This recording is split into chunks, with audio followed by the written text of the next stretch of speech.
Why do we do it? And he says, because of the children, and because of the heart's beat, and because of the risen bread. And of course, to make bread, you have to mush together all kinds of ingredients and really believe that it's all one. And Anne Wright has been so willing to make that risen bread within the peace movement. She has traveled all around the world. She has herself, no doubt, been traced by drones overhead, whose surveillance would include finding out where is Anne Wright now. And she has been somebody whose organizational skills have taught us not only how to try to organize ourselves, which is never particularly easy, but the way that she has gone about it. Always looking for our strengths, minimizing our weaknesses, encouraging us to laugh, and bringing her extraordinarily unusual history to bear on these experiences. When I was with her in Afghanistan, we were regaled by stories about how when she'd been in Afghanistan before, it was actually to set up a United States embassy when they were living out of boxes in the middle of the snow. So Anne, thank you so much for being with us in this context right now.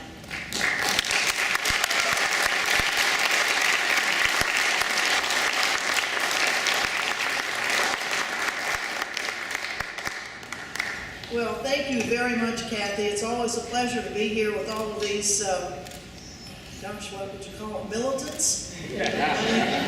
The militants of trying to get our country in line, our government line. Our country's okay, it's our governments that just seem to be causing us great trouble.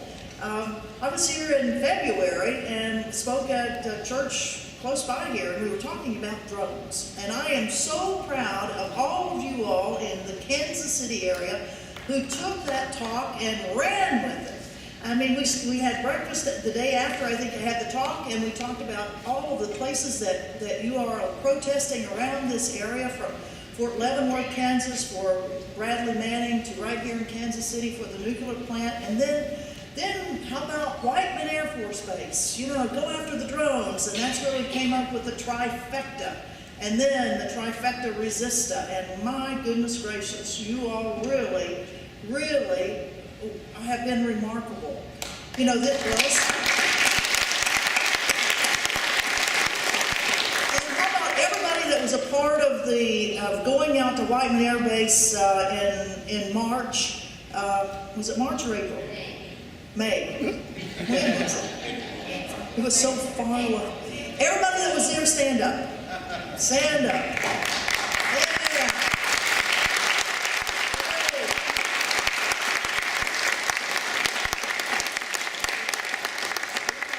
And you all were joining those groups of people that for years have been going out to Creech Air Force Base and Beale Air Force Base and Hancock Air Force Base. And in fact, we've got some people that were arrested at let's see, who all has been arrested at Creech Air Force Base?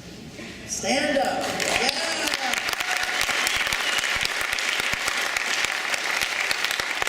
And who's been arrested at Hancock Air Force Base?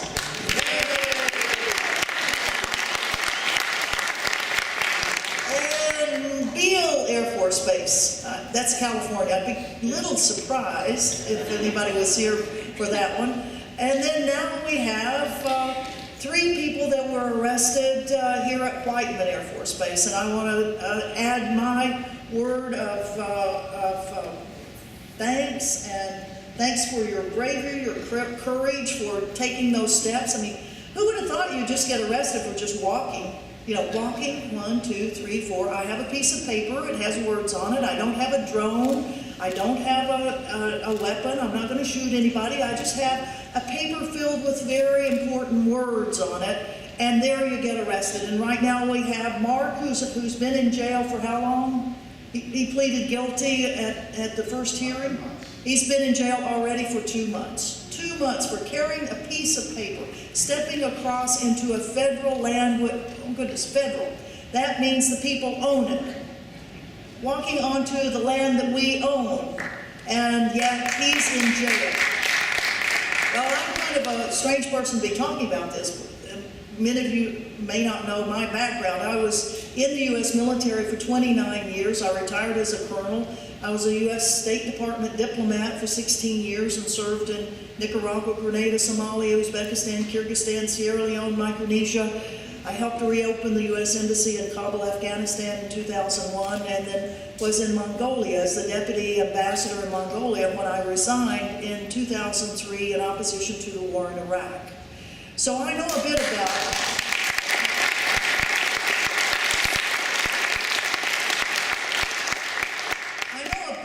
these military bases, and I know a bit about how the federal government could respond to legitimate concerns, critiques, criticism, dissent of its policies. The military and the federal government could say to people like us now who are challenging these horrible, horrible things we've seen up on these screens, these killer drones, these assassin drones, these drones that are as big, you know, that drone that was up there, it has the wingspan as a 747. These are big planes. These are big planes. And the weapons that they use, as you saw from those explosions, those are major explosions. They will kill, they will blow up a building like this with no problem at all. And when citizens say to their government, you know, we don't think we ought to be using that type of weaponry, that it's going to backfire on us. It's dangerous for America.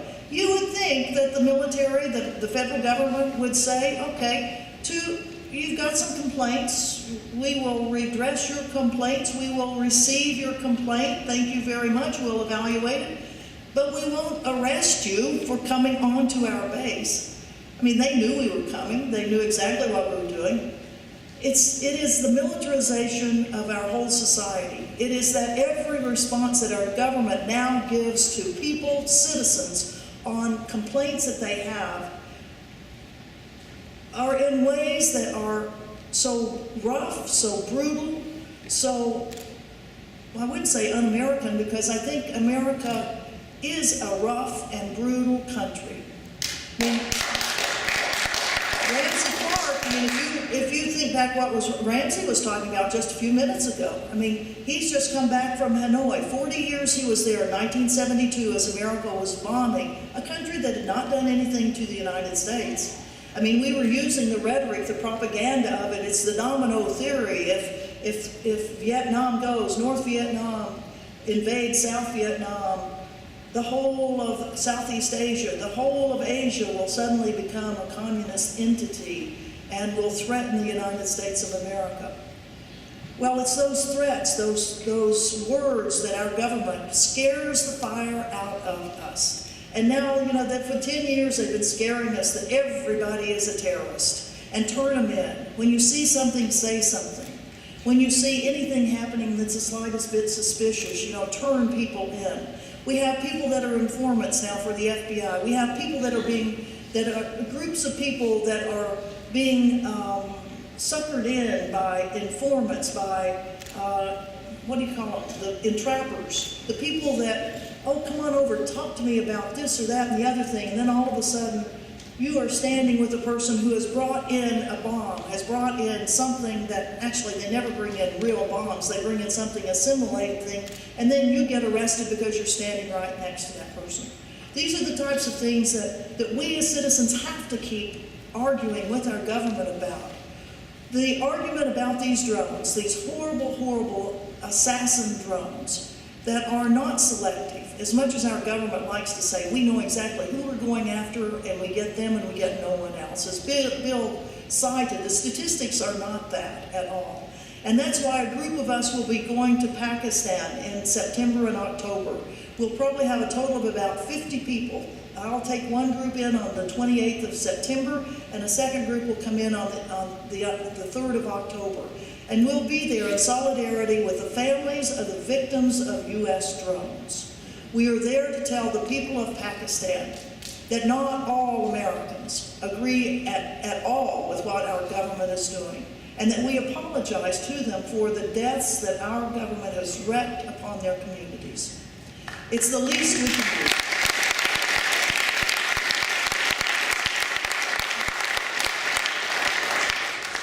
Now, we are going to tell our own government what we're doing. And some people have said, well, are you idiots? Why are you telling them? I mean, they're the ones that use the drones. Are they going to use them on you? And we say, well, we hope not, but, you know, the track record ain't so good. The United States has assassinated, purposely targeting and killing 4 Americans. 1 American in 2002 in Yemen and 3 more in Yemen later. So the kill list that President Obama has on his desk, that he looks at every Tuesday and makes the determination on who is going to live and die, the names of the people that he has now picked out that they are going to go after this next week. These are things that we are protesting, that we are challenging our government. And as a person that spent most of her life in the government, 40 years of my life has been a part of the U.S. government, I call on those people, those men and women that are out at Whiteman Air Force Base, to look into their consciences and see what they are personally involved with, that they are personally doing. I call on the people that are in Washington that are making those decisions on who gets put on those lists, and ask them for the safety and security of our own country, that we have to change the way we're doing things, that we have to have actions that are of a country and a nation that respects the rule of law, respects people around the world, and does not continually, decade after decade after decade, go after people in other countries and kill them. Thank you.